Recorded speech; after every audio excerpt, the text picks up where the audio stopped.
Magandang umaga mga kuys. Tayo magkakape muna at tayo pag-order na maya-maya. Tara si Juliet, kukulitin muna natin. Takot-takot siya sa ninong. Oh, namuga, piligwasan eh.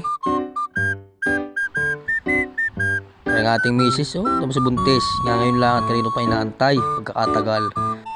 Tagal kumilos. Ayot niya si tita, kinakausap niya, oh. Siya daw ay pupunta sa center at magpapaturok. Tunay ka nga, dadalawang buwan na. Ay kabuwan na nga naman. Ay kailangan na maturukan. Maya-maya ay pag-order rin tayo. Pumunta tayo Cavite. Pumunta tayo sa AAG Dasma. At niya tayo may kukunin instrumento. Ang ganda nga. Ganda naman ang asawa ko. Isa ganda ng asawa. Ay inang, ay napakabulero. May tunig kang dapat naman niya talaga sinasabihan ng mga babae ng napakaganda. Binubula minsan-minsan kasi nagiging blooming din sila. At kailangan niyan tamis ng pagmamahal ay hindi nawawala. Ayaw naman! At tarangin napainit ko ng makina at sabi ko kay Mace, punta na dito sa loob. Napakainit sa labas. At tanghali na kami pupunta na sa center. At pupunta pa kami sa Dasma. Napakalayo pa ng aming lalakbayin. Pagkakatagal kumilos. Tarangay nasa center na kami. Dito sa center ng Balagtas. At maraming salamat nga pala sa mga barangay official dyan. At napakabait ninyo. At sa mga government employee ng Balagtas Health Center, salute! At tara nga, tayo paalis na. Sama-sama na kami pupunta sa Cavite. Sasamahan natin si Kuya Rem at saka pupunta na rin tayo sa AAG Dasma. Lalakbay na nga. At tara nga, malapit na tayo sa exit ng Carmona. At tinamga ating mga kasama, mga tulog na. Kalalakas pa na rin kanina eh. Ito na nga ang exit Carmona. Tayo ay malapit na sa ating pupuntahan. Ilang bayan na at tayo naroon. Tara nga, narinig na tayo sa Robinson Dasma. Dito pupunta si Kuya Rem at magsasauli ng kanyang mga gamit sa trabaho. At siya ay nag-resign na para may makuha ang back pay. At siya nga ay birimbing ang utak at talagang ang mga customer daw na kanya tinatawagan ay puro siya minumura. At hindi siya na yung taong aret. Siya ay Kristiyano na. Kristyanong buhay. Tara nga asawa, oh. Kakalambing.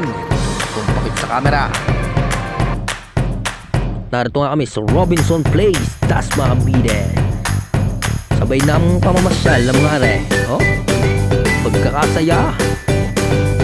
Oh, tinuturo nga ng bata ka rin. Hindi pumasok ang Kuya Rem.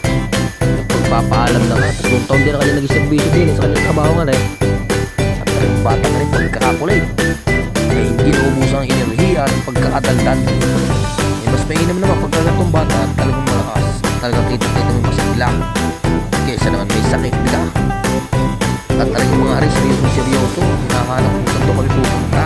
Google Map. At talagang ipalis na kami dito sa Robinson. At kami pupunta na sa AAG Dasma. At kami pupunta dito kay Pastor Jet na napakabait ng pastor namin.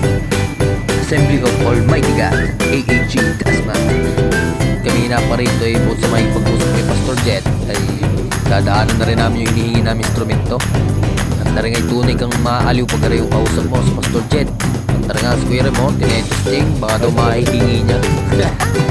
At talagang batang ka rin, tinawag ko pagkakakulit at likod na ligaw. Sabi ko ipakit muna sa camera. At tunay kang pinagsulit pa eh. Ay sa pagkakakulit ng batang ka rin. Naligurado tulog mamaya sa sasakyan. At tara nga binibidyo na yung self. Sabi ko magay muna. At kaming dalawang pastor na seryoso sa pag-uusap. At talagang Kuya Rem, tunay kang picture at pogi sa camera. Hindi ako ito, pogi lang. Ay ina! Sinasabi ko sa mga oras na yun ako ipaos.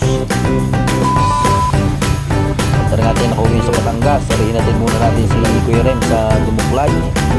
At tinabot na nga tayo ng gabi. At paniguradong pagkakasap ng tulog ko na rin mamaya. Tara nga naibigay sa instrumento, piano at saka gitara. Ay saan ka pa? Really pre. Saan ka pa nga tayo rin naman magtutulungan. Isa naman ang Panginoon natin pinaglilingkuran. At darating din naman panahon na tayo naman natutulong sa iba.